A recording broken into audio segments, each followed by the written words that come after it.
जव हे सकळ सिद्ध आहे, जव हे सकळ सिद्ध आहे, हात चालावया पाय, तव तू आपले स्वहित पाहे, तीर्थयात्रे जाय चुको नको. जव काळासे दुरी ठेला, तव तू हरिगुण गाय ऐक वहिला, मनी भाव धरुणी भला, न वंचे त्याला चुको नको.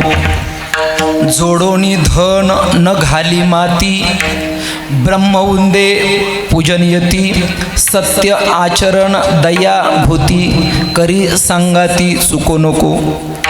दशा यौवन बाणली अंगी, पांगिला नोहे विषय संगी, काम क्रोध लोभ मोह त्यागी, राहे संत संगी चुको नको. जव काळा असे दुरी ठेला, तव तू हरिगुण गाय ऐक वहिला, मनी भाव धरुणी भला, न वंचे त्याला चुको नको. मग तेथे न चले काही, सत्ता संपदा राहील ठाईच्या ठाई, पुढे संचित जाईल ग्वाही, तुका म्हणे तई यम आज्ञा.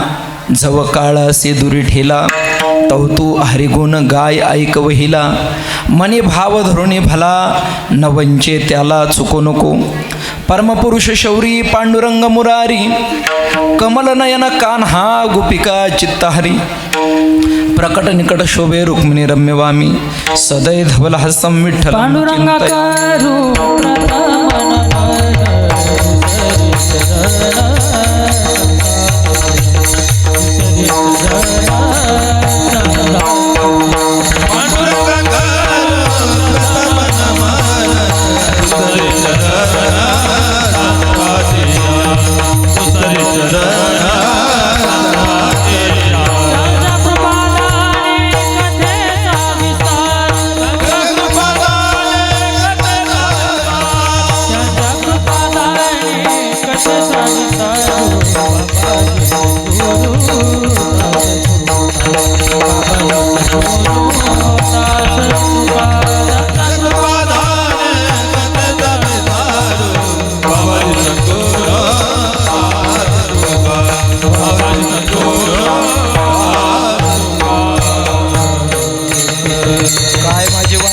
संतांचे रंजवू चित्तासे आपल्या मस्तक हे पायावरी, या वारकरी संतांच्या जयांची केल्या स्मरण होई, सकळ विद्यांचे अधिकरण तेच वंदू श्री चरण श्री गुरूंचे ते नमस्कारून आता ओम नमो ज्ञानेश्वरा.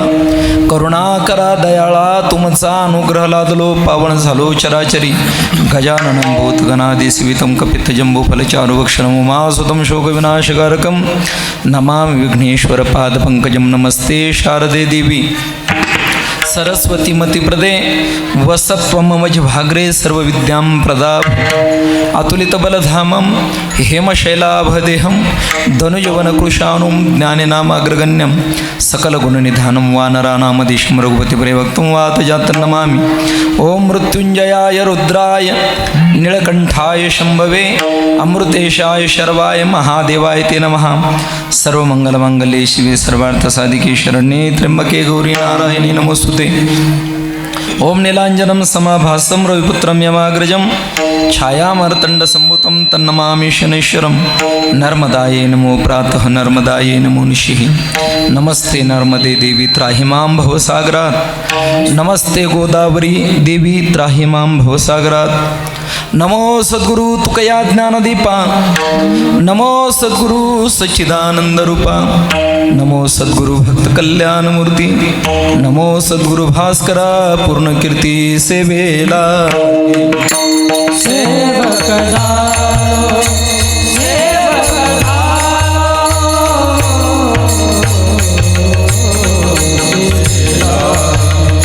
सेवक झालो,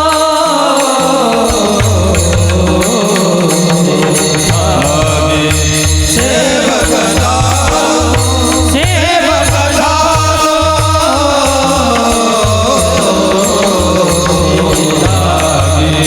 सेवक झालो, सेवक झालो, तुमच्या लागलो निज चरणा,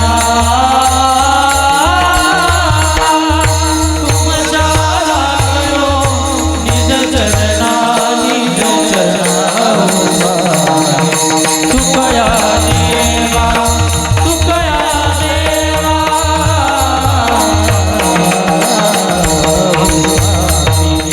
तुकया देवा, तुकया देवा, तुमच्या लागलो निज चरणा, तुमच्या लागलो निज चरणा, निज चरणा, तुकया देवा, तुकया देवा,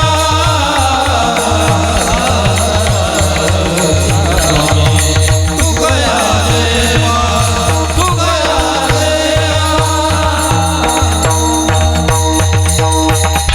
जव हे सकळ सिद्ध आहे हात चालावया पाय तव तू आपले स्वहित पाहे तीर्थयात्रे जाय चुकू नको जव काळा से दुरी ठेला तव तू हरिगुण गाय ऐक वहिला मनी भाव धरुणी भला न वंचे त्याला चुकू नको अखिल गुणनिधान अकारण कारण करुणा उन्नालय अनंत कोटी ब्रह्मांड नायक रुक्मिणी प्राणसंजीवन जगदाधार भगवान श्री पंढरीश पांडुरंग परमात्म्याच्या असीम कृपेने वारकरी संप्रदायातील थोर संत विश्वगुरु स्वामी निवृत्तीनाथ दादा विश्वमाऊली ज्ञानोबराय जगद्गुरु संत श्रेष्ठ तुकोबराय सद्गुरु जोग महाराज आदी सर्व संत महात्म्यांच्या कृपा आशीर्वादाने या ठिकाणी आई भगवती रेणुका मातेच्या परमपावन कुक्षीमध्ये विराजमान श्रीक्षेत्र चांदवड त्या अंतर्गत असणाऱ्या तुळसाई धर्ममंडपामध्ये या लॉन्समध्ये आजचा जो कार्यक्रम संपन्न होतो आहे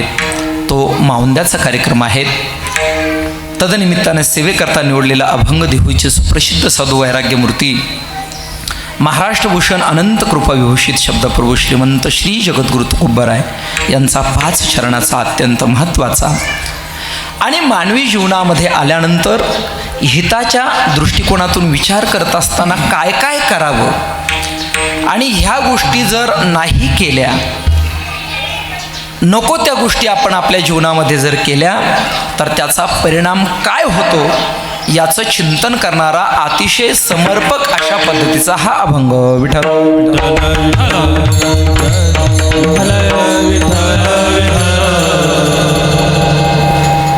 श्री क्षेत्र राहुड या परमपावन भूमीमधील बरीच मंडळी मानवी जीवनाच्या दृष्टिकोनातून स्वहिताचा विचार करत असताना तीर्थयात्रेचा विचार सांगितलेला आहे.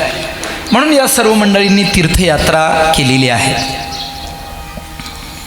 आता तीर्थयात्रा केली ती किती प्रमाणामध्ये घडली न घडली हा विचार आपण थोडासा नंतर मांडूया त्या ठिकाणी.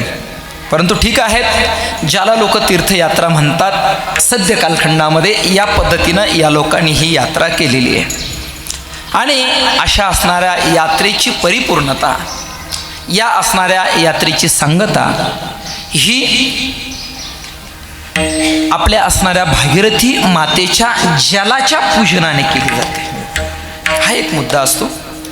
दुसरी महत्त्वाची गोष्ट अशी असते की या ठिकाणी काशी विश्वनाथाचं स्मरण करून त्या दृष्टिकोनातूनही पूजन केलं जातं. असा असणारा हा परिपूर्णतेचा जो कार्यक्रम आहे, याला मावंद्याचा कार्यक्रम गावठी भाषेमध्ये म्हणतात, शास्त्रोक्त भाषेमध्ये त्याला मावत म्हणतात. असा असणारा मावत नावाचा जो कार्यक्रम आहे तो या असणाऱ्या मंडपामध्ये संपन्न होतोय. सर्वांनी ध्यानात ठेवायचे, मंडप जरी लग्नाचा असला तरी आपण कीर्तनात बसलेलो आहे याची जाणीव सर्वांनी या ठिकाणी ठेवायची. अतिशय योग्य वेळेमध्ये चिंतन सेवा समर्पित करणार आहे. तुम्ही सर्व बहुश्रुत मंडळी आहात. अनेक महाराज मंडळी तुम्ही वाटं लावलेली, म्हणजे आपलं व्यवस्थित पद्धतीने त्यांचं आदर आतिथ्य करून अनेक कीर्तनं त्यांची तुम्ही ऐकलेली आहे. त्यामुळं वेगळं काही सांगणार आहे तसं काहीच नाही. जे त्या सर्व धर्माचार्याने सांगितलेलं आहेत तेच तुम्हाला या ठिकाणी सांगणार आहेत. असलेल्या गोष्टीची उजळणी केली म्हणजे पुनश्च एकदा आपल्याला असणाऱ्या आपल्या आत्मस्थितीची जाणीव होते. या दृष्टिकोनातून थोडक्यात चिंतन या ठिकाणी आपण करणार आहोत. वेळ आपल्याकडे अत्यंत थोडा आहे. थोड्या वेळामध्ये आपल्याला आपल्या आत्मस्वरूपाच्या दृष्टिकोनातून काही विचार मांडायचा आहे.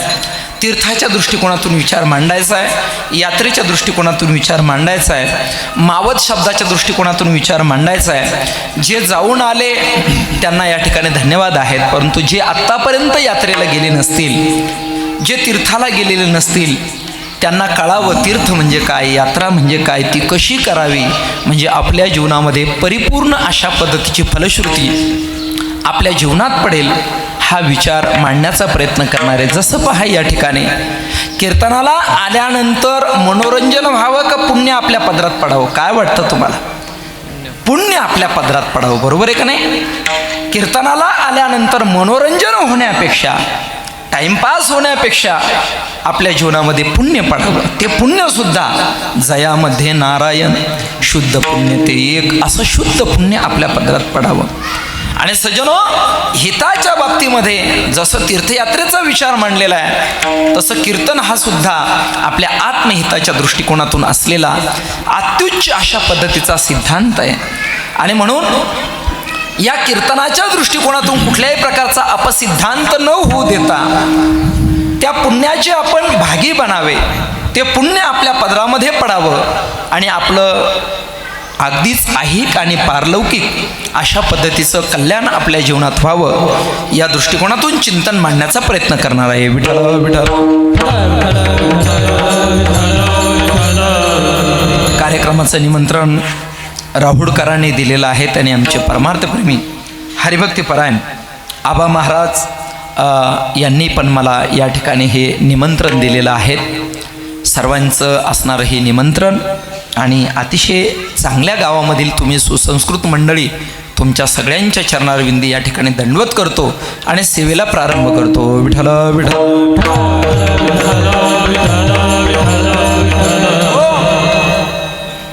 बऱ्याच ठिकाणी आपण जर पाहिलं तर माणसं दुसऱ्यामधला दोष पाहतात, परंतु तो दोष आपल्यामध्ये आहे का नाही हे मात्र बहुसंख्य समाज पाहतच नाही. आपल्यामध्ये सुद्धा काही दोष असतात हे आपल्याला कळालं पाहिजे. ध्यानात ठेव, जो मनुष्य स्वतःचे दोष झाकतो तो फार मोठा अनर्थ आपल्या जीवनामध्ये करत असतो, बरं का? ध्यानात ठेव. बऱ्याच वेळेस नाव ठेवी लोकाला आणि शेंबूड कुठं? शेंबूड आपल्या नाकाला, नाही का? लोकाला नाव ठेवतो, परंतु आपल्या जीवनामध्ये आपल्यामध्ये काय दोष आहेत हे बहुसंख्य लोक पाहत नाहीत. सज्जनो, ध्यानात ठेवा, संत सज्जनांच्या बाबतीमध्ये जर पाहिलं, संत महात्म्यांच्या बाबतीमध्ये जर पाहिलं तर संत महात्मे जगताचे दोष शोधण्यापेक्षा संतांनी आपल्यामध्ये काय कमतरता आहे, आपण कुठे कमी पडतो, हे संत महात्म्यांनी अगोदर आत्मपरीक्षण केलं. विठ्ठल.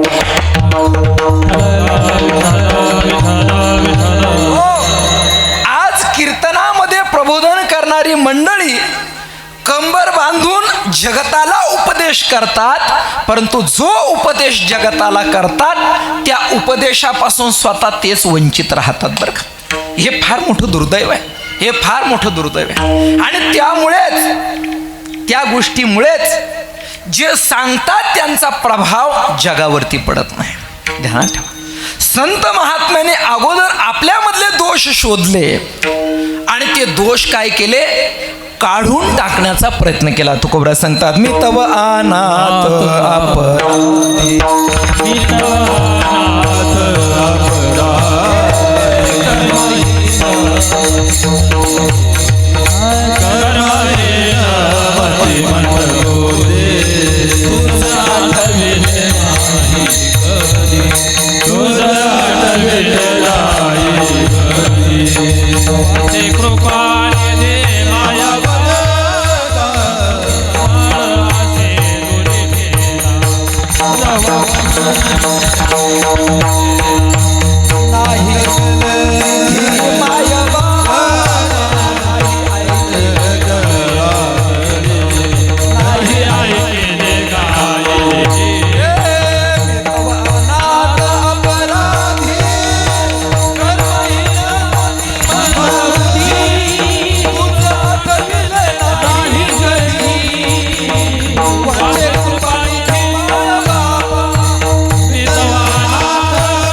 कोणती स्थिती आपल्यामध्ये नाही याची जाणीव करून घेतली. सगळ्यांना ध्यानात ठेवा.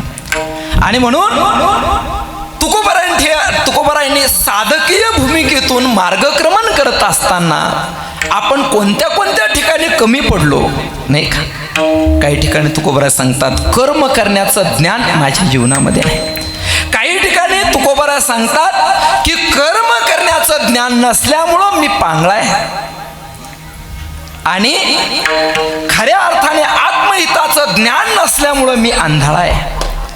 या आंधळ्या पांगळ्याच्या अभंगामधून जगद्गुरु संत श्रेष्ठ तुकोबरायांनी काय केलेलं आहे की आपल्या जीवनामध्ये असणारी कमतरता आणि त्याचा परिणाम आपण कोणत्या कोणत्या प्रकारच्या अनर्थांना सामोरं जातोय आणि त्याचं कोणत्या प्रकारचं दुःख आपल्या जीवनामध्ये आपल्याला भोगायला मिळतंय याचं चिंतन जगद्गुरु संत श्रेष्ठ तुकोबरायांनी अनेक ठिकाणी केलेलं आहे. बघा, आपण ज्या जगामध्ये जन्माला आलेलो आहेत, हा देश आपला आहे का हो?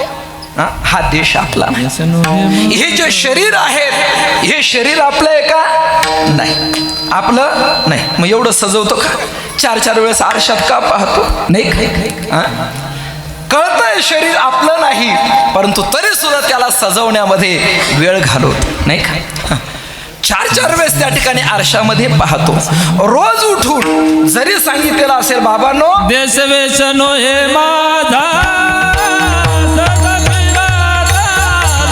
देश वेचनो हे माझा, सहज फिराचा करू संता गौनावरे, कोटे श्रीरायनो संता गौनावरे, कोटे श्रीरायनो पाय डोळा म्हणते माझे, ती कैसे मोहने पाय डोळा म्हणते माझे, ती कैसा मोकली रो परदेश नाही कोणी, आता बांगुळ झालं परदेश नाही कोणी, आता बांगुळ झालं, आता माझी तरी चिंता मला देई भगवंता, पाठीपोटी नाही कोणी, निर्विघ्न चालता, आता माझी खरी चिंता दान देई भगवंता,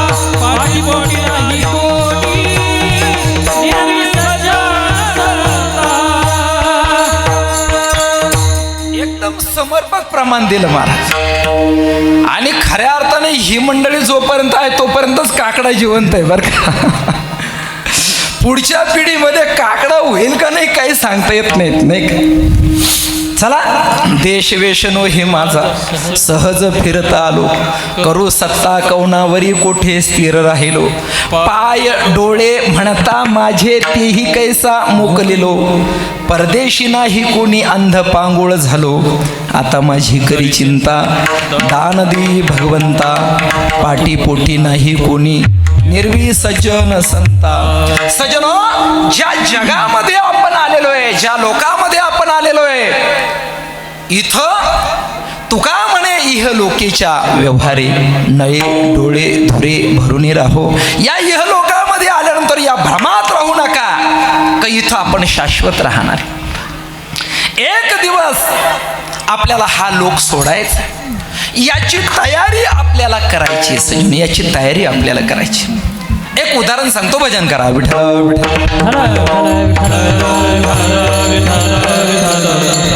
एक असं राज्य होतं त्या राज्याचा नियम असा होता की त्या राज्यामध्ये असलेला जो राजा आहे तर त्यानं आपल्या जीवनामध्ये किती वर्ष राज्य करायचं तर वयाच्या साधारणतः 50 वर्षापर्यंत त्यानं राज्य करायचं राज्य केल्यानंतर शेवटी मात्र त्या राजाला दंड दिला जायचा तो दंड कसा असायचा तर त्या राज्याची जी सीमा होती त्या सीमेच्या पलीकडे एक मोठा अशा पद्धतीचं एक सरोवर होतं आणि त्या सरोवराला सुद्धा अनेक अशा पद्धतीच्या नद्या मिळालेल्या होत्या आणि त्या सरोवराच्या पलीकडे त्या नद्यांच्या पलीकडे अतिशय भयानक अशा पद्धतीचं जंगल होतं की ज्या जंगलामध्ये हिंस्र अशा पद्धतीची श्वापदं असायची आणि मग या राजाला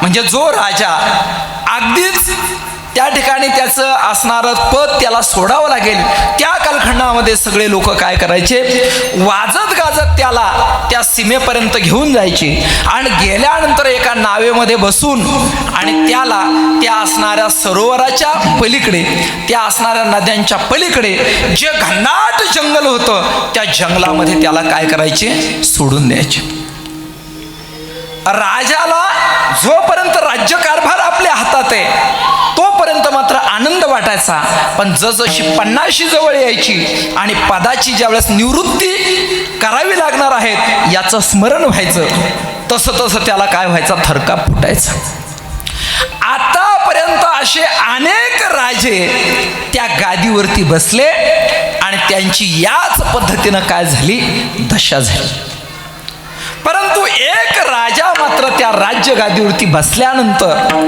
त्यानं आठवण ठेवली कशाची की एक दिवस ज्या राज्य गादीवरती मी बसलेलो आहे हीच राज्य गादी माझ्या असणाऱ्या विनाशाला कारणीभूत ठरणार आहे माझ्या दुःखाला कारणीभूत ठरणार आहेत आणि माझ्या जीवनामध्ये भय उत्पन्न करणारे म्हणून त्या राजाने राज्य गादीवरती बसल्यानंतर आपण 50च्या पुढे गेल्यानंतर आपली काय गत होणार आहेत याचं स्मरण ठेवलं आणि स्मरण ठेवल्यानंतर त्या राजाने काय केलं गादीवर बसल्या बसल्या विचार केला की हे लोक मला काय करणार आहेत तर त्या सरोवराच्या किंवा त्या असणाऱ्या नद्यांच्या पलीकडच्या दुर्गम प्रदेशामध्ये मला सोडणार आहे या राजाने काय केलं माहिती का तो जो दुर्गम प्रदेश होता त्या दुर्गम प्रदेशामध्ये हजारो असणारे जे लोक आहेत त्यांना त्याने तिथं कामाला लावलं त्या असणाऱ्या दुर्गम प्रदेशामध्ये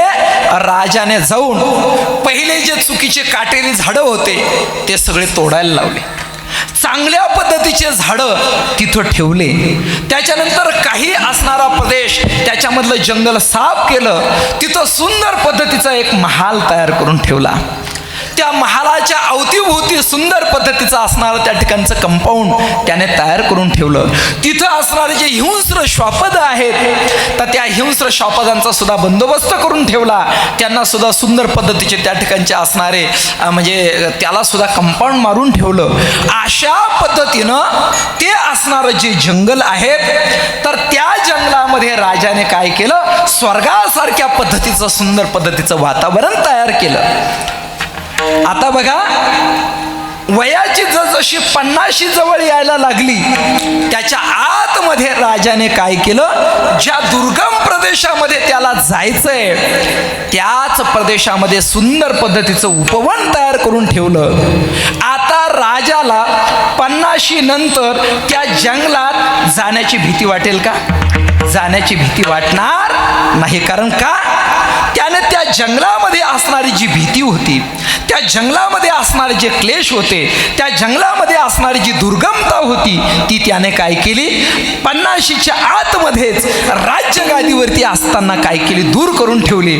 आता राजाला भीती राहणार नाही. तसं सज्जनो ध्यानात ठेवा, मरणाची भीती कोणाला वाटते आणि कोणाला वाटत नाही.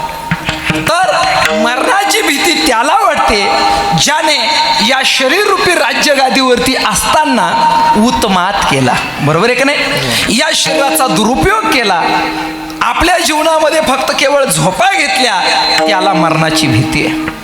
परंतु ज्याने आपल्या जीवनामध्ये मरणाच्या नंतर काय स्थिती आहेत याची तयारी करून ठेवली, त्याच्या जीवनामध्ये तुका म्हणे मुक्ती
शरीराचा सदुपयोग केला, ज्याने आपल्या जीवनामध्ये मरणोत्तर कर्मानुसार या जीवाची काय गती होणार आहेत याचा विचार केला, त्याने आपल्या जीवनामध्ये साधना केली. सज्जनो, ही साधना करत असताना साधना कशाच्या द्वारे केली जाते? कशाच्या द्वारे केली जाते? आता साधना करत असताना मानवी देहाचे असणारे सर्व जे अवयव आहेत हे सर्व कामाचे, सर्व जे इंद्रिय आहेत ते सुद्धा आपल्या कामाचे, आणि हे इंद्रिय त्याच्यासाठीच देवाने दिले. दिली इंद्रिय हात पाय कान, इंद्रिय हात पाय कान, डोळे मुख बोलाया वचन, डोळे मुख बोलाया वचन, तिने तो जोडसी नारायण, भगत जोडे नारायण, असे जीवन भवरोग, असे जीवन भवरोग, असे जीवन भवरोग, असे जीवन भवरोग. याच्यासाठीच आपल्याला ही इंद्रिय दिलेली नाही का? म्हणून प्रत्येकाने आपल्या जीवनामध्ये हे जे इंद्रिय आहेत, ह्या इंद्रियामध्ये जोपर्यंत पाठव्य आहे, जोपर्यंत आपल्याला ह्या इंद्रियांचा सद्विनियोग करता येईल तोपर्यंत चांगल्या कार्यासाठी याचा सद्विनियोग करावा. याच असणाऱ्या इंद्रियाच्या द्वारे आपण आपल्या जीवनामध्ये देवाची प्राप्ती करू शकतो, आणि आपल्या जीवनामध्ये असणारा जो भवरोग आहे, नासे जीव पण भवरोग, याचा आपण नाश करू शकतो. म्हणून आपण आपल्या आपल्या इंद्रियांचा सदुपयोग करायचा आहे, मग तो कोणत्या कार्यासाठी करायचा, त्यापैकी आत्महिताच्या दृष्टिकोनातून विचार करत असताना जगद्गुरु संत श्रेष्ठ तुकोबाराय सांगतात, जोपर्यंत इंद्रियामध्ये पाटव्य आहेत, जोपर्यंत इंद्रियामध्ये बळ आहेत, जोपर्यंत इंद्रियामध्ये सशक्तपणा आहेत, तोपर्यंत या इंद्रियाचा उपयोग करत असताना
सांगतात, जव हे सकळ सिद्ध आहे, जोपर्यंत इंद्रियामध्ये सिद्धता आहे,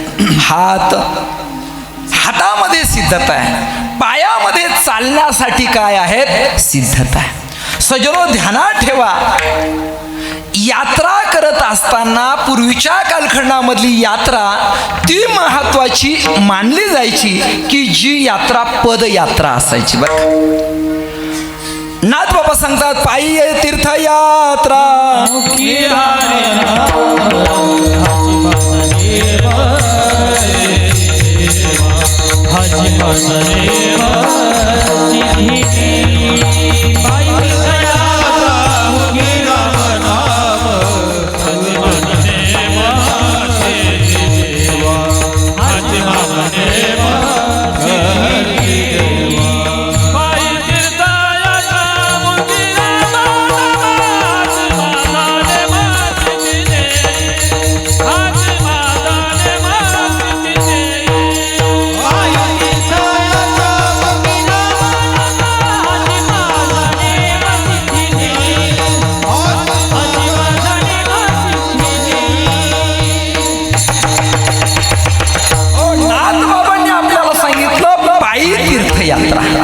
सजनो ध्यानात ठेवा, तीर्थयात्रा करत असताना पदयात्रा ही अत्यंत महत्वाची. आता झालं 8 तारखेला माऊली ज्ञानोबरायांचं प्रस्थान आहे, नाही का?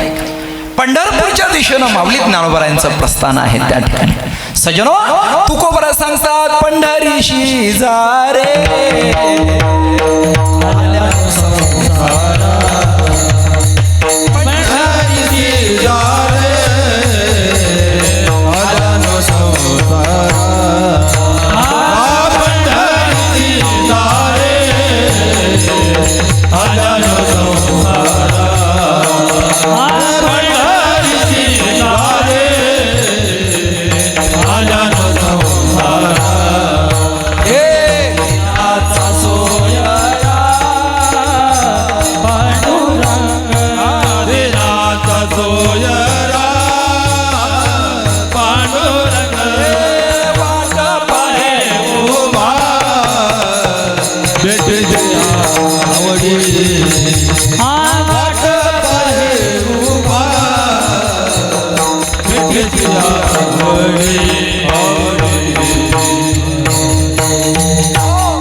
माऊली ज्ञानोबा सुद्धा तेच सांगतात, हे माझ्या जीवीची आवडी, हो माझ्या जीवीची आवडी, पंढरपुराने न गुढी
आवड जर काय असेल तर पंढरपुरा नेणं गुढी. आणि याच्यामध्ये संत महात्म्याने पायी तीर्थयात्रेला फार महत्त्व दिलं.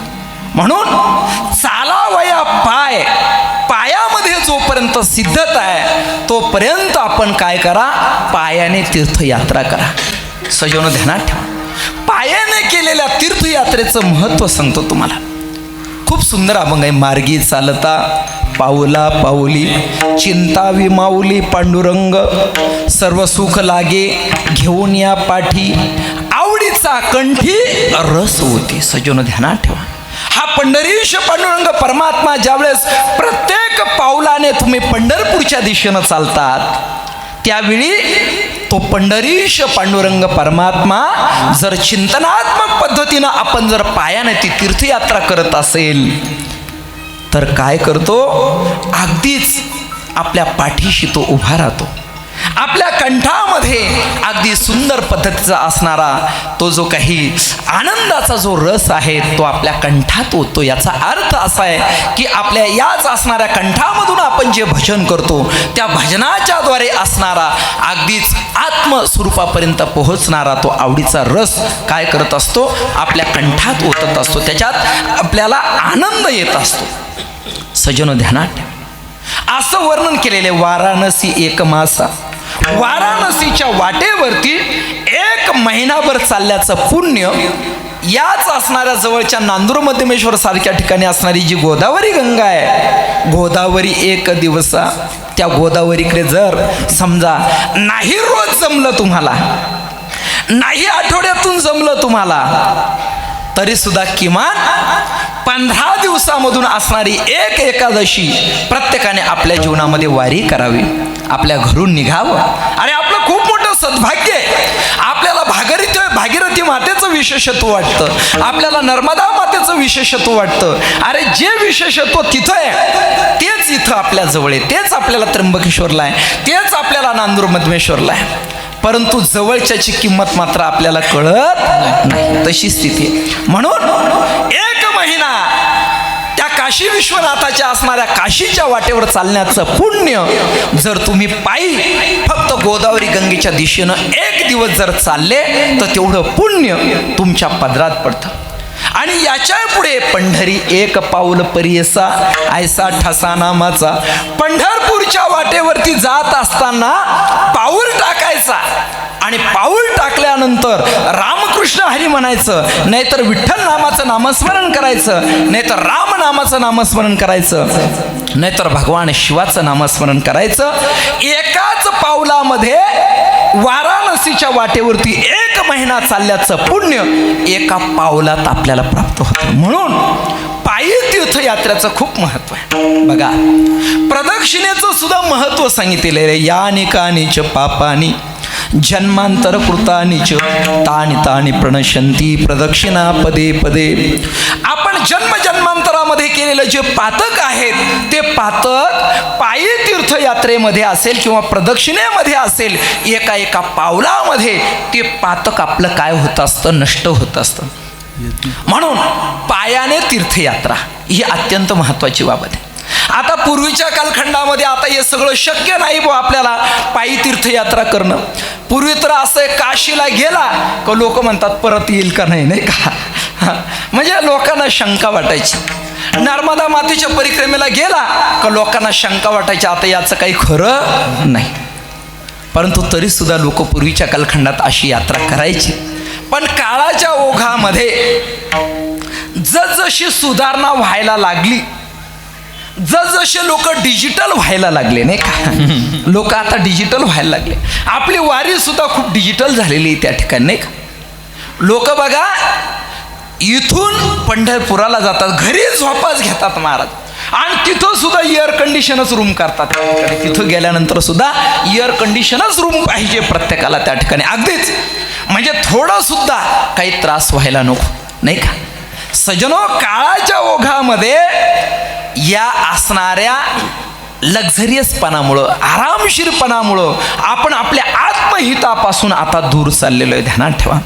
म्हणून पंढरपूरला गेला म्हणजे त्याच्या जीवनात वारीच घडेल हे काही सांगता येत नाही. पंढरपूरला गेला म्हणजे त्याच्या जीवनात पुण्यच मिळेल काही सांगता येत नाहीत. तसा यात्रेला जाणारा सुद्धा जर आरामशीर गाडीने जर जात असेल, झोपूनच जर जात असेल, ध्यानात ठेवा, तर मला वाटतं त्याच्या जीवनामध्ये खरं तीर्थाचं आणि खरे यात्रेचं पुण्य मिळेल म्हणून सांगता येत नाही. विठ्ठल विठ्ठल.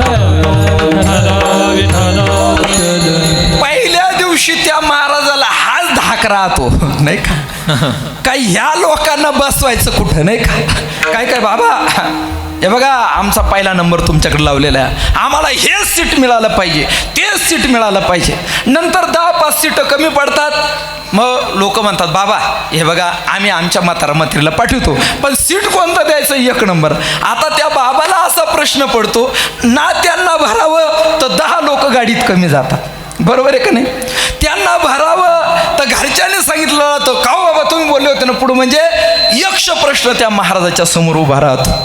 आणि मग याच्यामध्ये पहिल्या दिवशी जवळजवळ 2-4 तास त्या गाडीमध्ये बसण्यासाठी भांडण्यामध्येच जातात. त्या सीटवरून कुरकुर कुरकुर कुरकुर 15 दिवस लोक भांडण्यातच घालवतात त्या ठिकाणी.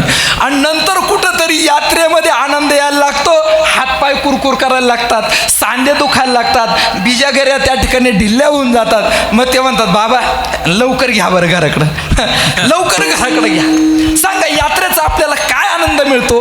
कुठल्याच प्रकारचा आनंद आपल्याला यात्रेचा मिळत नाही. म्हणून ध्यानात ठेवा, यात्रा करत असताना एकतर सर्वात महत्त्वाची गोष्ट तुम्हाला सांगतो की यात्रा करत असताना यात्रेला नेणारे बिचारे त्यांच्या चरणारविंदी माझा दंडवत आहे, खूप अट्टहास घ्यावा लागतो.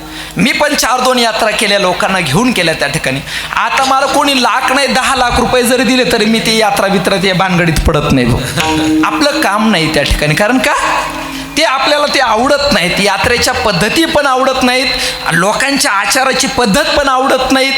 थोडं इकडं तिकडं होऊ द्या. बघा यात्रेला गेल्यानंतर वास्तविक तेवढ्या कालखंड तरी कांदा लसूण बंद ठेवला पाहिजे, बरोबर आहे का नाही. थोडा जेवणाच्या रुचीमध्ये इकडं तिकडं झालं का लगेच शिव्या द्यायला लोक सुरुवात करतात. काय उपयोग आहे त्याचा, काय उपयोग काय त्याचा. म्हणून मी एक सांगतो तुम्हाला बाबांनो, यात्रा करत असताना फार महिन्याची करण्यापेक्षा 10 दिवसाची करा. त्या एजंटला सांगायचं भाऊ 5 रुपये 5-10 रुपये जास्त घे, 10-5 हजार जास्त घे, पण आम्हाला एकच असणारं धाम एका वेळेस व्यवस्थित करून आण त्या ठिकाणी. एकच धाम आम्हाला एकदम.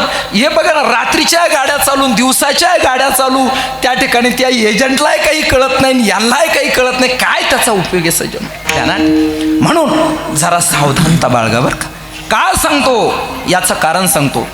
बघा यात्रेला जाऊन पुण्यच आपल्या पदरात पडतं असं नाही. अन्यक्षेत्रे कृतं पापम तीर्थक्षेत्रे विनश्यति, तीर्थक्षेत्रे कृतं पापम वज्रलेपो भविष्यति.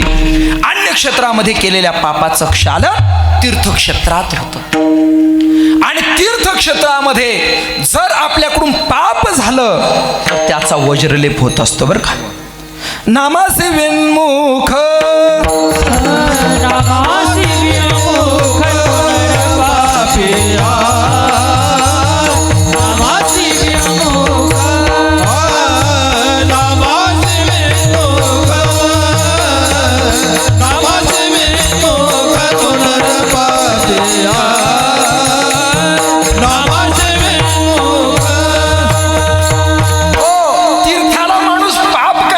निश्चितच जात नाही, पण पाप मात्र घडत असतं बरं का. ध्यानात ठेवा, पाप घडत असतं. जर तीर्थाला तुम्ही यात्रेला गेले आणि निव्वळ जो यात्रा करून घेतो त्याला फक्त पैशाशीच गरज असेल, तुमच्या असणाऱ्या हिताशी जर त्याला गरज नसेल, आणि तुमच्याकडून जर नामस्मरण होत नसेल, तुमच्याकडून जर चिंतन होत नसेल, तो करून घेत नसेल, जो यात्रेला नेतो तो करून घेत नसेल, तर मग मात्र ध्यानात ठेवा आपल्या जीवनामध्ये तो पण नरकाचा भागीदार आहे आणि आपण सुद्धा त्याच मार्गाने जाणार आहे. म्हणून तीर्थक्षेत्रामध्ये खूप सावधानता बाळगा, सावध राहा तीर्थक्षेत्रामध्ये. म्हणून एवढ्यासाठी सांगितलं नाही का, तीर्थयात्रे सुखे जाऊ, वाचे विठ्ठल नाम घेऊ, संता संगे सेऊ, वासुदेव धनीवरी ध्याना ठेवा. तीर्थयात्रे सुखे जाऊ, वाचे विठ्ठल नाम घेऊ आणि संता संगे सेऊ. म्हणून शक्यतो संतांच्या संगतीमध्ये जाण्याचा प्रयत्न करा. ठीक आहे, आता ही व्यवस्था जे करणारे लोक आहेत तेच लोक करू शकतात. संत एवढ्या व्यवस्थेच्या भानगडीमध्ये पडू शकत नाहीत, कारण ते त्यांच्या अवस्थेवरती पोहोचलेले असतात. म्हणून आपण आपल्या जीवनात जाताना हे बिचारे जे व्यवस्था करतात त्यांच्या संगतीतच आपल्याला जावं लागेल. कारण ते प्रत्येक धर्मशाळेचे नंबर, गाडी तिथं त्या वेळेत पोहोचली पाहिजे, तेवढ्या वेळामध्ये लोकांचं जेवण झालं पाहिजे, हे संत नाही करू शकत. ध्यानात ठेवा, हा त्यांचा विषय नाही, कारण त्यांना दिवस दिवस भुकायला लागत नाही, त्यांची गोष्ट वेगळी. पण आपण जाताना असा एखादा महात्मा, त्याला विनंती करा, महाराज चला आमच्यासोबत तुम्हाला यायचंय, तुम्ही काय करून घ्यायचंय, आमच्याकडून काहीतरी नामस्मरण करून घ्यायचंय. प्रत्येक तीर्थामध्ये गेल्यानंतर त्या तीर्थाचं महत्त्व काय, त्या क्षेत्राचं महत्त्व काय हे आम्हाला समजावून सांगा. त्या ठिकाणी प्रत्येक क्षेत्राचं, का गयेला कशासाठी जायचं, काशीला कशासाठी जायचं, काय काशीचा महिमा नेमका काय, काशी विश्वनाथ हे दैवत या ठिकाणी कसं आलं, द्वादश ज्योतिर्लिंगाचा नेमका महिमा तरी काय, सप्तपुर्या त्या ठिकाणी आहेत, सप्तपुर्यांचा महिमा काय करायच्या 4 धाम यात्रा, याच्यामध्ये बद्रीनाथचं महत्त्व काय, केदारनाथचं महत्त्व काय, रामेश्वरमचं महत्त्व काय, जगन्नाथपुरीचं महत्त्व काय, द्वारकेचं महत्त्व काय, हे सगळे प्रश्न विचारा. पशुपतीनाथाचं महत्त्व नेमकं काय हे सगळं समजावून घेण्याचा प्रयत्न करा. वाटेनं जात असताना 1 तास तरी सत्संग जीवनामध्ये झाला पाहिजे. प्रत्येक क्षेत्राचं महात्म्य आपल्याला कळालं पाहिजे. त्या क्षेत्रामध्ये जे संत महात्मे, त्या संत महात्म्यांचं सानिध्य आपल्याला करता आलं पाहिजे.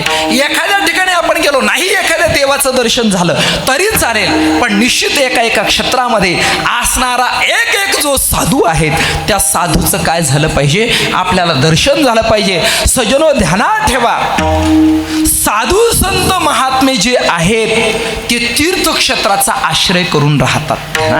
तीर्थक्षेत्राचा आश्रय करून राहतात, कारण का त्यांना माहिती आहे, निश्चित त्या तीर्थक्षेत्राची महती त्यांना कळालेली आहे. सज्जनो तुम्हाला सांगून जाईल, आपण इतरत्र नामस्मरण करतो त्याच्यापेक्षा गायीच्या गोठ्यामध्ये जर नामस्मरण केलं तर 100 पट पुण्य अधिक आहे. बरं का, गायीच्या गोठ्यामध्ये जर नामस्मरण केलं तर 100 पट पुण्य अधिक आहे. पुन्हा त्या गायीच्या गोठ्यापेक्षा सुद्धा एखादी असणारी गोदावरी गंगेची सारखी गंगा असेल, त्या गंगेच्या किनाऱ्यावरती असणारं एखादं शिवालय असेल, त्या शिवालयामध्ये केलेला जप त्याच्यापेक्षा सुद्धा 100 पट काय करतो, अधिक फलश्रुती देतो. पुन्हा ते जे शिवालय आहेत ते शिवालय जर एखाद्या पर्वतावरती असेल, आता जसा रेणुका मातेचा या ठिकाणी असणारा हा जो डोंगर आहे, पण हा सुद्धा काही एक पर्वत लाईनच आहे या ठिकाणी. या असणाऱ्या डोंगरावरती जर ते शिवालय जर असेल तर त्याच्यामध्ये केलेला जप हा अधिक प्रमाणामध्ये फलश्रुती देतो. आणि याही व्यतिरिक्त सांगतो, हे सगळं करत असताना हे सगळे स्थानं जर एखाद्या अरण्यामध्ये जर असतील तर काही लाख पट आपल्या असणाऱ्या जपाची फलश्रुती आपल्या पदरात पडते. आपण ज्या अरण्यात राहतो ते कोणतं अरण्य आहे, हे दंडकारण्य. ध्यानात ठेवा, हे दंडकारण्य. दंडकारण्याच्या प्रदेशात आपण राहतो, गोदावरी गंगा मातेच्या सानिध्यात आपण राहतो. म्हणून जप करत असताना गायीच्या गोठ्यात करा, एखाद्या शिवालयामध्ये करा, एखाद्या देवालयामध्ये करा, आपल्याला आनंद पद्धतीने त्याची काय होईल, फलश्रुती मिळेल. म्हणून मला वाटतं बऱ्याच लोकांनी ध्यानात ठेवा, किमान आठवड्यातून 1 दिवस तरी चंद्रेश्वरी या ठिकाणी आपण जावं. तिथं गेल्यानंतर चंद्रेश्वर बाबाच्या मंदिरात बसावं, नाही तर कुठे बसावं त्या ठिकाणी, आणि किमान आठवड्यामधून किमान 4 ते 5 तास तरी आपला जप त्या पर्वतावरती व्हावा. जर असं तुम्ही जर केलं तर आठवड्याभरामध्ये तुम्ही एकही दिवस जरी नामस्मरण नाही केलं आणि त्या पर्वतावरती त्या शिवालयामध्ये जाऊन 1 तास जरी जप केला, 5 तास जरी जप केला, तरी सुद्धा वर्षभर केलेल्या जपाचं पुण्य तुम्हाला फक्त तिथं एका दिवसामध्ये मिळेल, वर्षभर केलेल्या जपाचं. बरं ध्यानात ठेवा. म्हणून ह्या सगळ्या सावधानता आपण आपल्या जीवनात बाळगायच्या आहे. सज्जनो ध्यानात ठेवा, मदालसा माता आपल्या पुत्राला उपदेश करत असताना, उठी बाळा जाई रे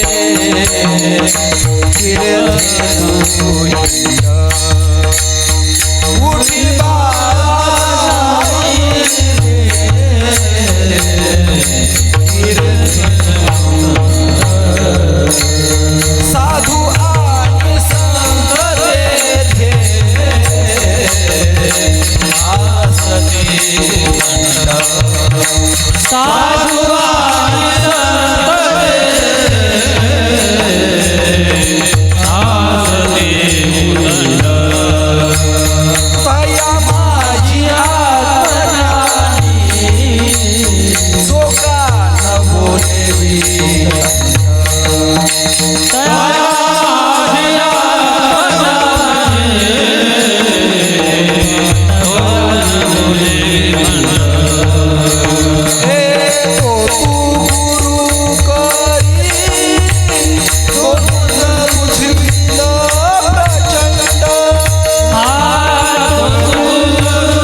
मोठी बाळा जाई रे तीर्थे तू हिंड, साधू आणि संत तेथे असतील दंड.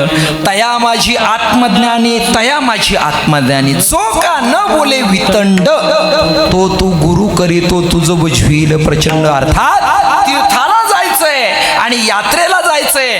तीर्थ त्याला म्हणतात जे जगताला तारत असतं, त्याला तीर्थ म्हणतात. बघा, जनान येईस तारयंतिता आणि तीर्थाने.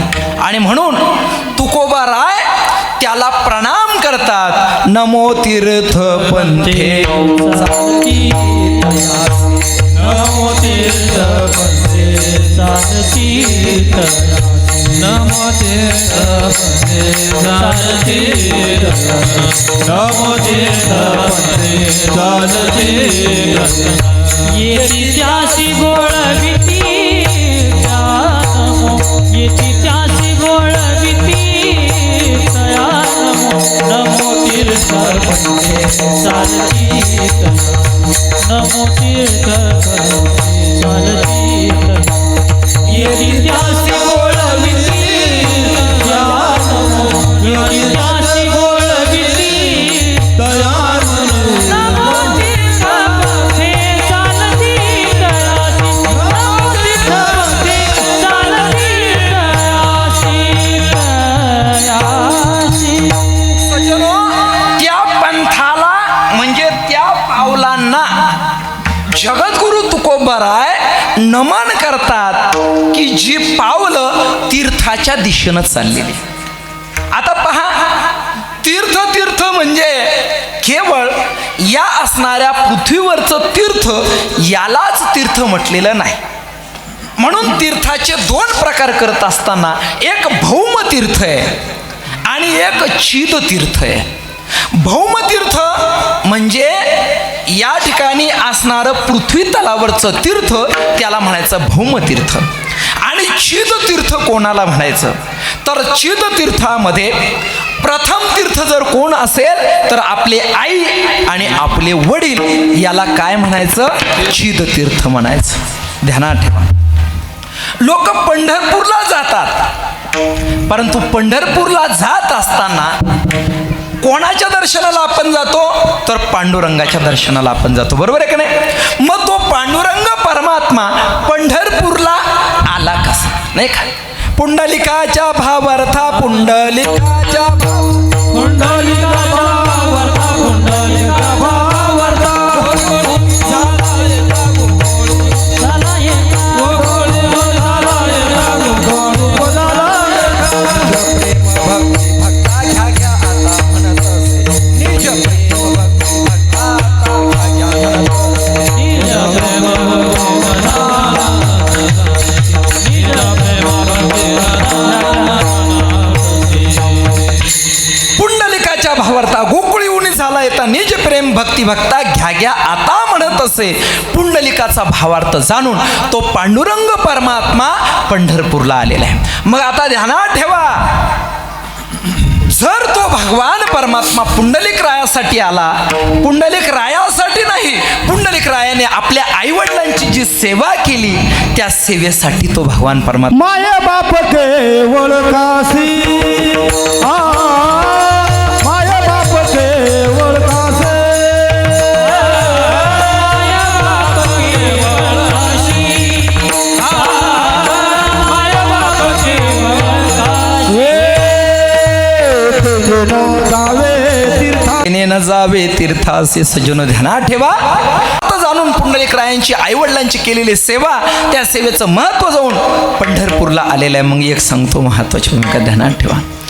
आपल्याला पंढरपूरला जायचंय, जरूर जायचं, पण घरामध्ये जर आई आजारी असेल, तर आजारी असतील, तर अशा कालखंडामध्ये आई वडिलांच्या सेवेसाठी तुमची वारी जरी चुकली तरी सुद्धा तो पंढरपूरचा पांडुरंग तुम्हाला भेटण्यासाठी तुमच्या घरी येईल, खरोखर जर आई वडिलांची सेवा जर आपण आपल्या पद्धतीने केली तर बरं का, ध्यानात ठेवा.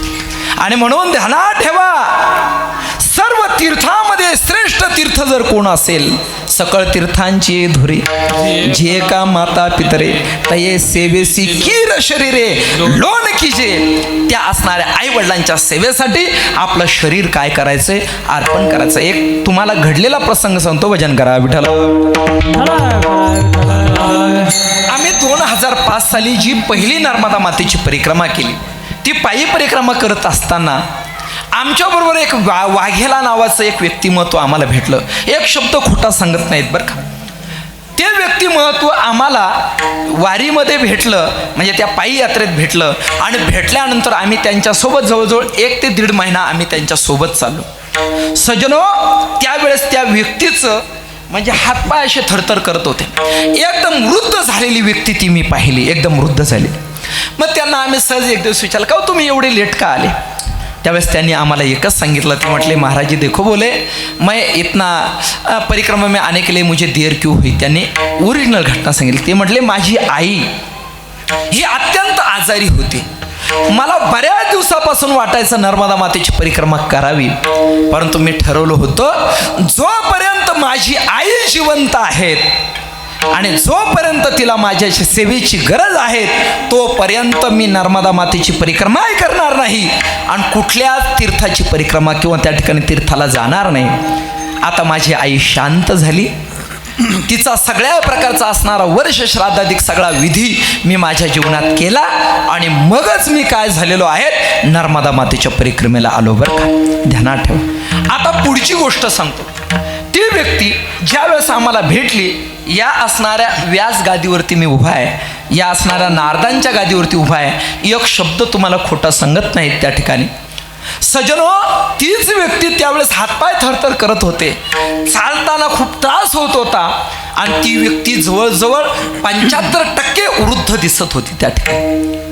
पण त्याच्यानंतर जवळपास मी एक 10 ते 12 वर्षानंतर आता पाठीमागे सहज नर्मदा मातेच्या सानिध्यामध्ये गेलो, कुंभेश्वरला मी गेलो आणि गेल्यानंतर ती व्यक्ती मला भेटली बरं का, बळीराम बाबा. ती व्यक्ती मला तिथं भेटली कुंभेश्वरला.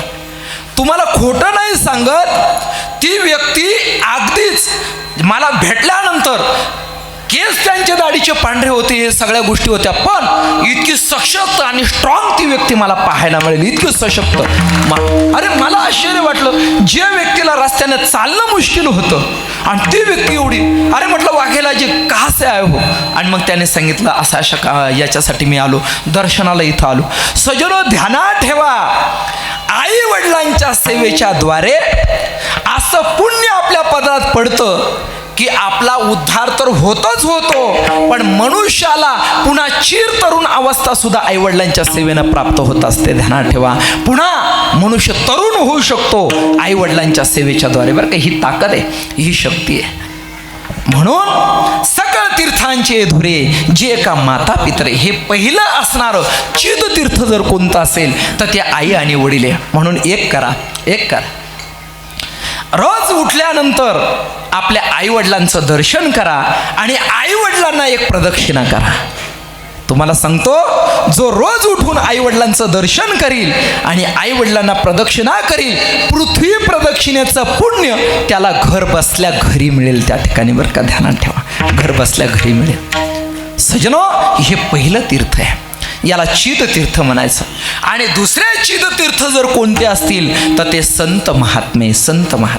म्हणून जीवनामध्ये एक करा. सजनो, आपल्या जीवनामध्ये जिवंत असेपर्यंत एक तरी खऱ्या साधूचं दर्शन आपल्याला जीवनामध्ये झालं पाहिजे. एक तरी खऱ्या साधूचं दर्शन जिवंत असेपर्यंत. तुम्हाला साधू, अरे निश्चित या जगामध्ये साधू आहेत, पाहण्याची नजर आपल्याकडे नाही. म्हणून देवाला प्रार्थना करा की देवा, एकदा तरी आमच्या जीवनामध्ये असे संत महात्मे आम्हाला मिळावे की ज्या संत महात्म्यांच्या कृपेच्या द्वारे आमचं जीवन सफल व्हावं. आणि ध्यानात ठेवा, जर तुम्ही तुमच्या जीवनात हा जर अट्टहास जर ठेवला तर तुम्हाला निश्चितच संत महात्मे भेटल्याशिवाय राहणार नाही. एक ना एक वरती बस. संत महात्मे तुम्हाला भेटल्याशिवाय राहणार नाही सज्जनो. म्हणून जीवनामध्ये ही इच्छा करा. संतांना चिद तीर्थ म्हणतात. आता बघा, प्रमाण मी दिलं होतं, नमो तीर्थपंथे चालती तयासी.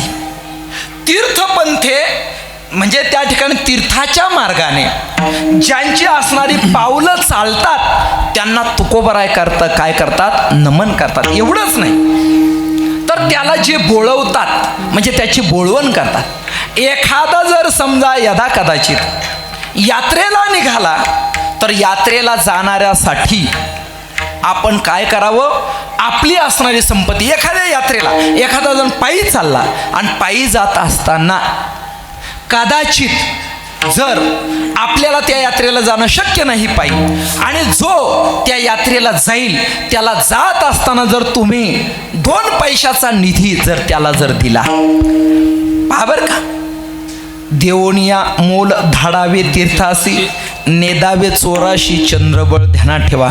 आपलं स्वतःची असणारी संपत्ती आपण त्याला द्यावी, कारण तो यात्रेला चाललेला आहे. तर तुम्हाला सांगतो, जर आपण ती संपत्ती त्याला जर दिली तर त्याने केलेल्या यात्रेमधलं अर्ध पुण्य घर बसल्या आपल्या पदरात पडत असतं बरं का. अर्ध पुण्य घर बसल्या आपल्या पदरात पडत असतं. सजून ध्यानात ठेवा. आता हा एक भाग झाला. दुसरा भाग असा आहे की तीर्थ त्याला म्हणतात जे जगताला तारतं. मग संत महात्मे हे तीर्थ स्वरूप आहेत. या असणाऱ्या तीर्थरूप अवस्थेकडे जी पावलं चालतात, ध्यानात ठेवा, जी पावलं या तीर्थरूप अवस्थेकडे चालतात, मग त्याच्यामध्ये तो आपल्या जीवनामध्ये साधकीय दशेमध्ये राहत असेल. कशासाठी? तर सिद्ध होऊन जगताचा उद्धार करण्यासाठी जो सिद्धतेकडे वाटचाल करत असेल, मग त्याच्यासाठी त्याच्या जीवनामध्ये त्याने काही मर्यादा आपल्या जीवनामध्ये सांभाळल्या असतील. जा त्या मांदळीला आणि त्या मांदळीला गेल्यानंतर त्या बाबांचं दर्शन करा. आता नर्मदा किनाऱ्यावरचे सियाराम बाबा बिचारे शांत झाले. हे सर्व तीर्थरूप महात्मे, तीर्थरूप संत आहे. लोक म्हणतात आम्हाला संत दिसत नाही. अरे आहे, निश्चित आहे. जगात संत नाही, आहे, निश्चित आहे. आणि तुम्हाला एक सांगू, एक सत्य उदाहरण सांगतो. भजन करा विठ्ठल विठ्ठल. काय झालं माहिती का, मी ज्या वेळेस त्या मांदळीच्या वाटेवरती जातो, गेल्यानंतर आत्माराम गिरी बाबांचं दर्शन करायला निश्चित जातो बरं का. एखाद्या वेळेस कदाचित लई गर्दी घाई असेल तर ठीक आहे, पण तिथं गेल्यानंतर मी बाबांचं दर्शन करतो आणि एक अभंग म्हणत असतो, कैयाशी दशा येईल माझ्या अंगा, चित्त पांडुरंगा झुरत असे. तिथं गेल्यानंतर हा अभंग मी नेहमी म्हणणार बरं का. एवढं कडवं तरी मी तिथं म्हणणार. सज्जनो, एक दिवस असा प्रसंग निर्माण झाला की सद्गुरू श्री बालयोगीजी महाराजांनी आम्हाला सांगितलं की कधी कधी मांदळीचे बाबा खूप गोड गायन करतात, कधी कधी त्यांच्या मस्तीमध्ये कोणाला शिव्या पण देतात, कधी कधी मुक्त छंदात राहतात. एक दिवस पंढरपूरवरून निघालो आणि निघाल्यानंतर मी प्रार्थना केली, देवा आज मला मांदळीच्या बाबाच्या मुखातून काहीतरी ऐकायचं आहे बरं का. खरं सांगतो तुम्हाला, मांदळीच्या बाबाच्या मुखातून मला काहीतरी ऐकायचं आहे. आणि त्या बाबांना सुद्धा प्रार्थना केली, बाबा आज तुमच्या मुखामधून मला काहीतरी ऐकायचं आहे. असं म्हणून पंढरपूरहून निघालो आणि निघाल्यानंतर त्या वाटेवरती येत असताना, आता पूर्वी हा जो नवा रस्ता झाला तो काही झालेला नव्हता आणि तिथं मांदळी सहजासहजी ती पूर्वी लक्षातही येत नव्हती.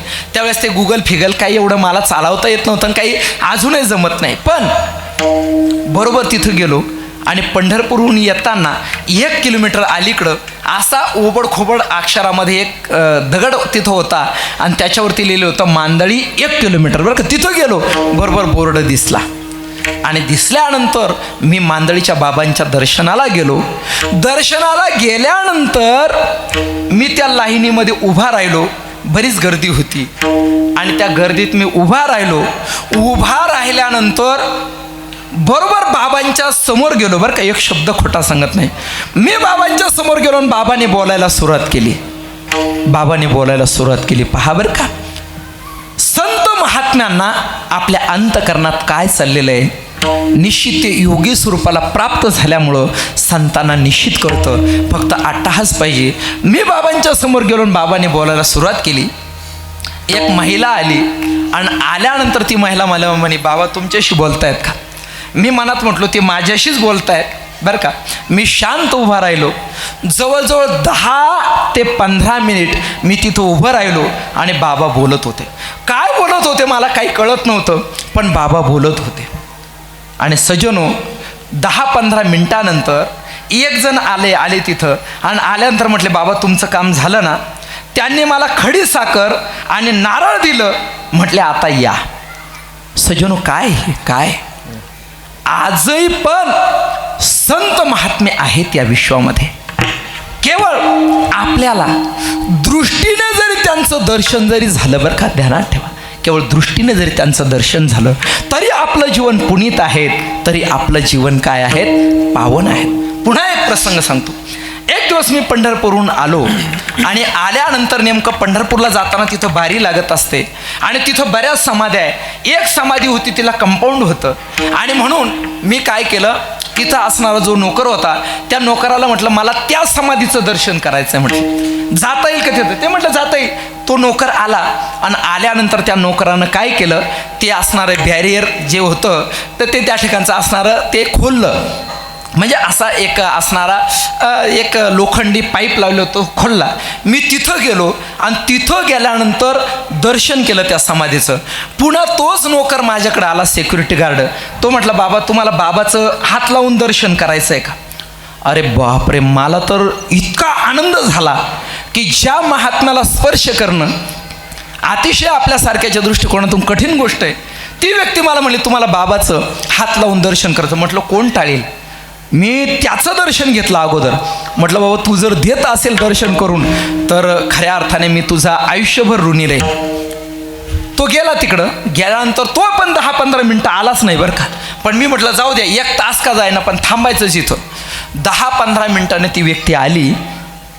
आल्यानंतर बाबाच्या असणाऱ्या रूममध्ये ती व्यक्ती मला घेऊन गेली. गेल्यानंतर म्हटले घ्या बाबांचं दर्शन. मी बाबांना म्हणजे मला असं थरकं व्हायला लागलं बरं का, त्यांच्या शरीराला हात लावायला. एवढं दिव्य तेजपुंज व्यक्तिमत्व आहे महाराज. बाबांच्या शरीराला मी असा हात लावला आणि हात लावल्यानंतर महाराज एक अलग अशा पद्धतीची अनुभूती माझ्या जीवनामध्ये मला प्राप्त झाली. त्याच्यानंतर त्या असणाऱ्या व्यक्तीने, त्या बाबांच्या सिक्युरिटी गार्डनं मला 2-4 सफरचंद दिले. त्याच्यानंतर बाबांच्या अंगावरचं वस्त्र त्या व्यक्तीने काय केलेलं मला दिलेलं ते आजही मी जपून ठेवलेलं आहे. सजनो ध्यानात ठेवा, या जगामध्ये संत महात्मे आहेत. ज्या दिवशी या पृथ्वी तलावरचे संत महात्मे म्हणजे राहणार नाही, त्या दिवशी या पृथ्वीचा प्रलय झाल्याशिवाय राहत नाहीत. सजनो ध्यानात ठेवा, म्हणून संत आहेत. मग मांदळीचे बाबा नमो तीर्थपंथे चालती तयासे, त्या असणाऱ्या मार्गाने जे पाय त्या मार्गाने चालतात त्यांना तुकोबराय नमन करतात. म्हणून आपल्या परिसरात असं एखादं व्यक्तिमत्व असेल की जो संतत्वाकडे त्याचा प्रवास आहे, अशा असणाऱ्या संतत्वाकडे प्रवास करणाऱ्या व्यक्तिमत्वाच्या बाबतीत आपण येती तयासे बोळविती, जे त्याची बोळवण करतात, जे त्याला त्या कार्याला मदत करतात, तुकोबराय त्यांना सुद्धा प्रणाम करतात. कारण का असं जीवन हे सगळ्यांच्या उपयोगाचं असतं. आणि असे संत महात्मे तीर्थाचा आणि क्षेत्राचा काय करतात, त्या ठिकाणी संग करून आपल्या जीवनात चातुर्य लपवी महत्व हरवी या न्यायाने त्या क्षेत्रामध्ये निवास करतात. मदाला समाता म्हणते उठी बाळा जाई रे तीर्थे तू हिंड, साधू आणि संत तेथे असते उदंड, तया माझी आत्मज्ञानी जो का न बोले वितंड, तो गुरु करीतो तो जो भुजविल प्रचंड. या न्यायाने सज्जनो असं असणारे जे तीर्थक्षेत्रामध्ये असणारे तीर्थत्वाला प्राप्त झालेले जे संत महात्मे यांचं दर्शन जीवनामध्ये करावं. याच न्यायाने आपली तीर्थयात्रा सफल होत असते.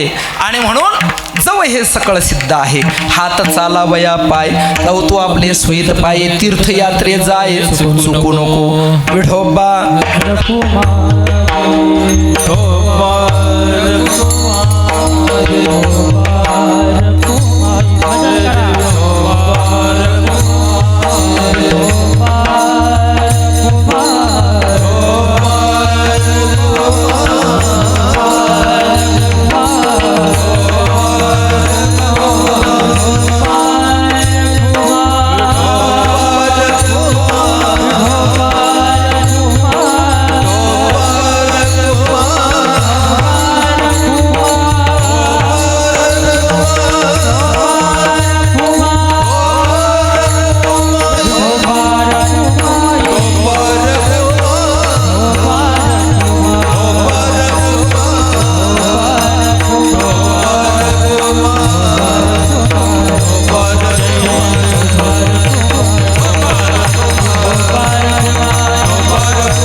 इंद्रियामध्ये पाठवे आहेत, कानात ऐका.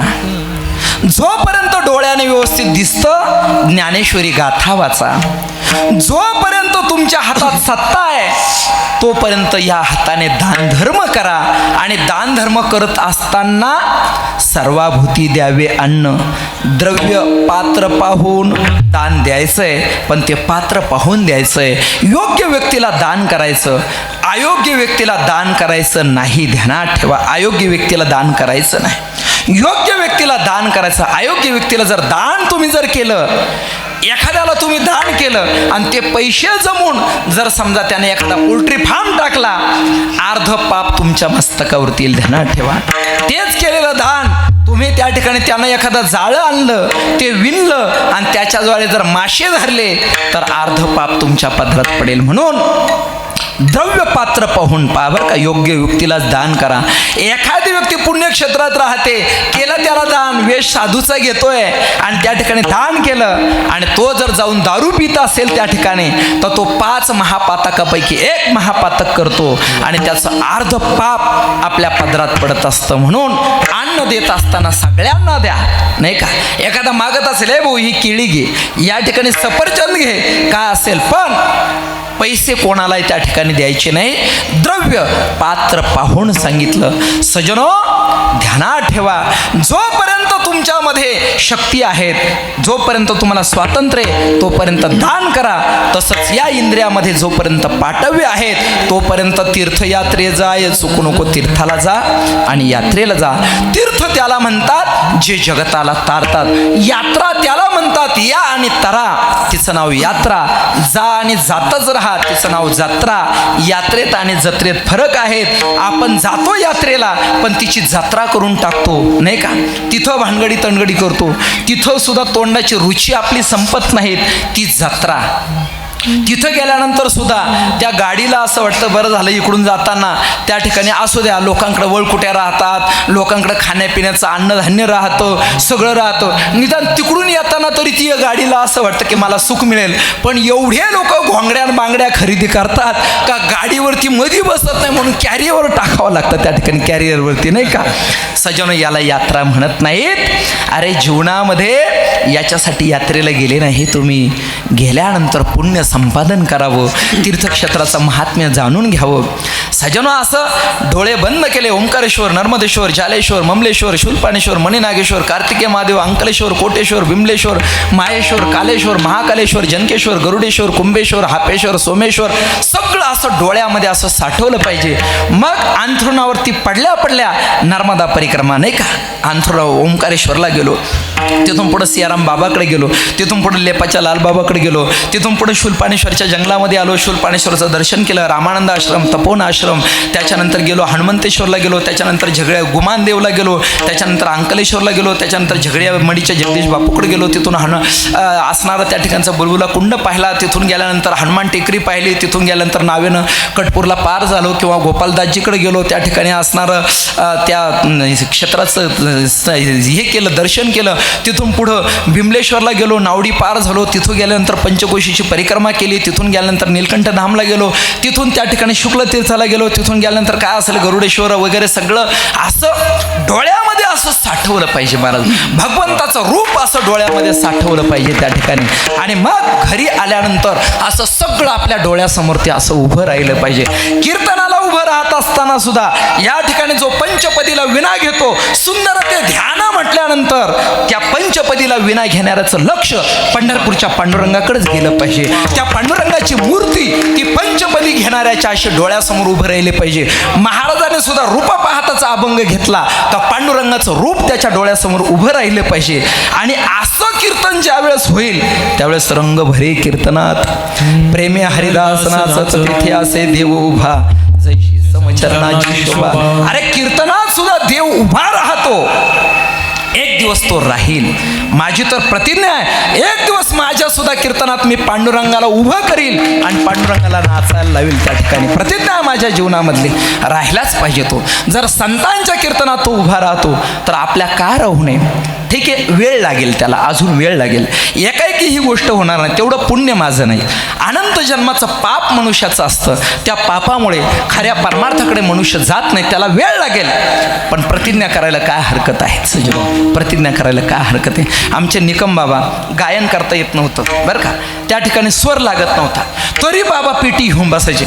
मुलं म्हणे बाबा तुम्हाला गायन येत नाही, तुम्ही कशाला या भानगडीत पडता.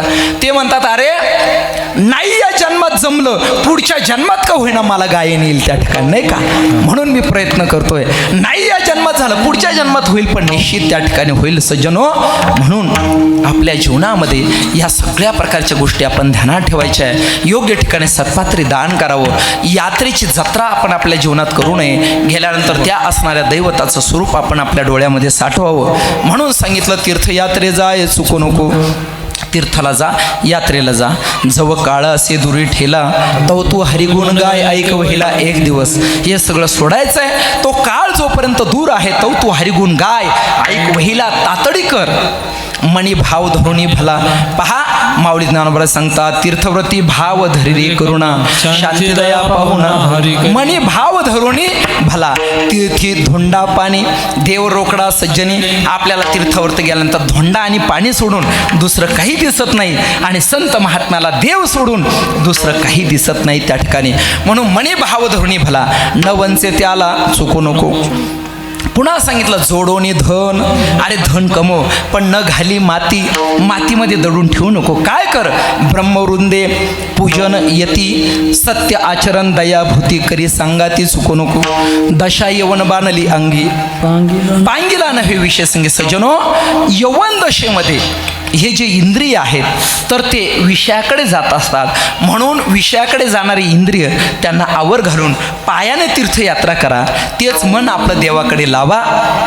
म्हणून पांगिला नव्हे विषय संगी, काम क्रोध लोभ मोह त्यागी राहे संत संगी चुकू नको. म्हणून यात्रेला जाणारे असे काही विद्वाने का त्यांच्या ओळखी असतात आणि आपल्याबरोबरच्या लोकांना बरोबर त्या दुकानात घेऊन जातात, आणि मग तिथं सुद्धा एजंटकी करून पैसा मिळवतात. तिथं सुद्धा एजंटकी करून पैसा मिळवतात. सज्जनो नका करू. काय याच्या बाहेर पडलेले काही महाराज मंडळी तीर्थयात्रेला नेणार मी असे पाहिले. लोक जे खवरी चप्प्या करतात ना, त्या न्हाव्याकडून सुद्धा 2 रुपये मिळवतात महाराज. काय आता सांगायचं नाही का. त्या चप्प्या करणाऱ्यांकडून सुद्धा पैसे काढणारे लोक मी त्या ठिकाणी पाहिले. आणि ज्यांनी काढले सगळी संपत्ती फुकट गेली महाराज बरं का. पाप की संपत्ती शैतान खा जाता है. सजनो ती संपत्ती टिकत नाहीत. म्हणून आपण ब्रह्मवृंदे पूजन येती, सत्य आचरण ठेवा.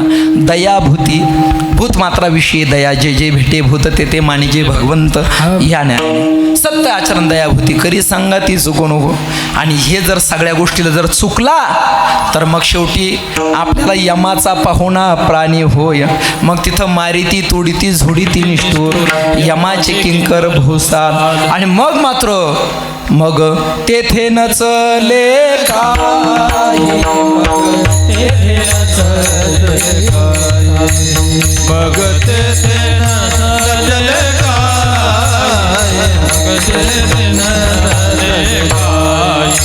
सत्ता संपदा राहील ठाईच्या ठाई, सत्ता संपदा राहील ठाईच्या ठाई, सत्ता संपदा ठाईच्या ठाई, सत्ता ठाईच्या ठाई. पुढे संचित जाईल वाये, पुढे संचित जाईल वाये, पुढे संचित जाईल वाये, संचित जाईल वाये. तुका म्हणे तय्यमन्या, तुका म्हणे तय्यमन्या, जग काळाचे दूरी गेला, तो हरिगुण गाय ऐकवला, मनी भाव धरुणी भला, जय जय लाला तुका म्हणे तय्यमन्या, तुका म्हणे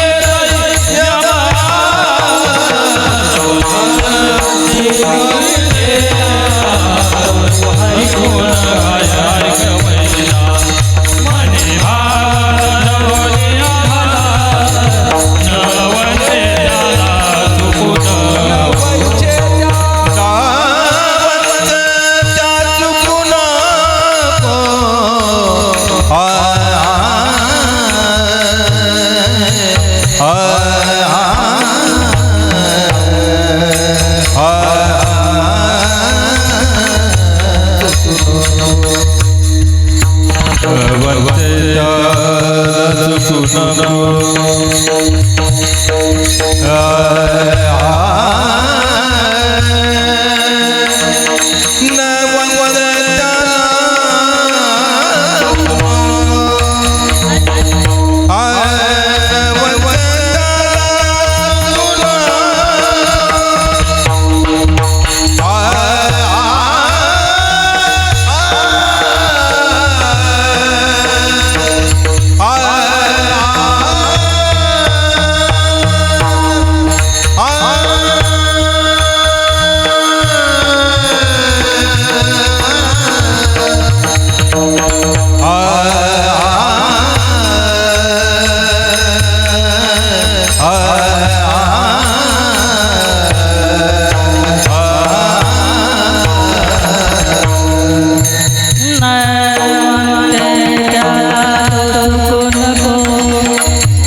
कीर्तन 10:30ला सुरू झालेलं होतं. या ठिकाणी 12:30च्या आतमध्ये आपण परिपूर्णतेकडे जातो आहेत.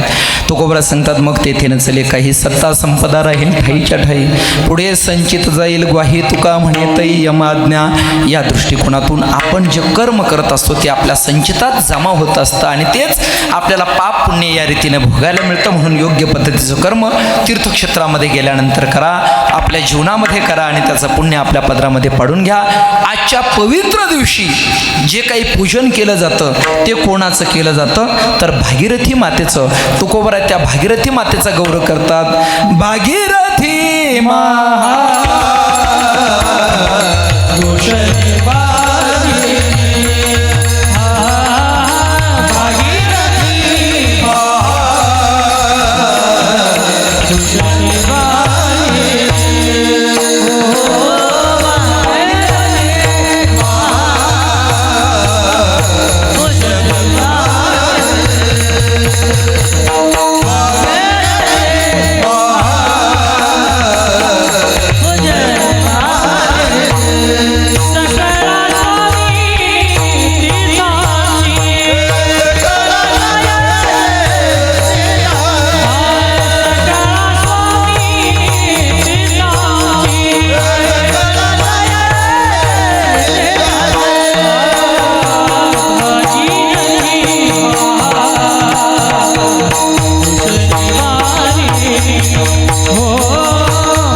भागीरथी मातेचं काय करायचं असतं? पूजन करायचं असतं. गंगा अतिशय पवित्र आहे. गंगा आपल्या जीवनातलं पाप घालवणारी.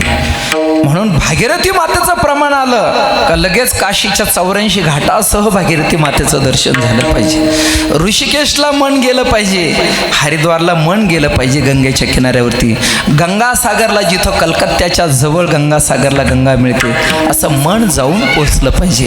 आज ही पवित्र भागीरथी माता, तिचं पूजन. आणि मावद शब्दाचा अर्थ असा आहे की आतापर्यंत तू ज्या यात्रा केल्या त्याचं जे पुण्य निर्माण झालं, या असणाऱ्या यात्रेच्या पुण्यामध्ये कुठल्याही प्रकारचा अभिमान करू नको. मी अमुक केलं, मी तमुक केलं, अशा पद्धतीची वाच्यता तू करू नको. याचं कारण असं आहे की नाना कृष्वल आपुले पांघुरवी पेरिले तैसे झाकी निपजले दान पुण्य. ध्यानात ठेवा, केलेलं दान आणि केलेलं पुण्य या मुखाने त्याची वाच्यता करायची नाही. आणि म्हणून आतापर्यंत मी रूपाने जे अहंकाराने केलं ते सगळं म्हणजे त्या ठिकाणी अहंकाराने केलेलं आहे ते झाकायचं आहे. आणि हे सगळं ईश्वरार्पण बुद्धीने करायचं आहे. आणि इथून पुढं त्याची वाच्यता न करता राहणं, याची असणारी लक्ष्मण रेखा म्हणजे आजचा कार्यक्रम हा मावद नावाचा कार्यक्रम आहे. मावद, मा म्हणजे नाही, वद वदती म्हणजे बोलणे. तू जे केलेलं दान पुण्य ते बोलून दाखवू नको, ते असं झाकरूट ठेव, असा त्याचा अर्थ आहे. म्हणून आजच्या या मावदाच्या कार्यक्रमाच्या निमित्ताने या सगळ्या प्रकारच्या गोष्टी या ठिकाणी घडलेल्या आहेत. या ठिकाणी याच मावंद्यावरती माझं कीर्तन आहेत. आमचा चॅनल आहे श्री नर्मदा गौमाता यूट्यूब चॅनल आहे. या यूट्यूब चॅनलवरती नर्मदा मातेचा महिमा, संत महात्म्यांची कीर्तन प्रवचनं, देवी भागवत असेल, रामकथा असतील, या सगळ्या आपल्याला ऐकायला मिळतील. याच्यावरती मी कीर्तन केलेलं, खास मावंद्याचं कीर्तन केलेलं आहे. भागीरथी मातेचं महत्त्व त्या ठिकाणी सांगितलेलं आहे. आणि म्हणून निश्चित आपण श्री नर्मदा गौमाता हा जो यूट्यूब चॅनल आहे आपल्या जीवनामध्ये सबस्क्राईब करून त्या ठिकाणी ऐका. या चॅनलद्वारे 1100 तास मी नर्मदा मातेवरती बोलणार आहे. किती? 1100 तास. हे वर्ल्ड ऑफ गिनीज बुकमध्ये याची नोंद राहील. या ठिकाणी एवढं नर्मदा मातेवर बोलणारं एकमेव व्यक्तिमत्व म्हणजे आपलं राहील आणि आपला चॅनल त्या ठिकाणी राहील. म्हणून श्री नर्मदा गौमाता यूट्यूब चॅनलला मावंद्याचं जे कीर्तन आहे ते तुम्ही अवश्य ऐका. म्हणजे आजच्या भागामध्ये जे मला काही सांगता आलं नाही ते त्या भागामध्ये मी मांडलेलं आहे. असो झालेली सेवा परमात्मा चरणांमध्ये समर्पित करतो.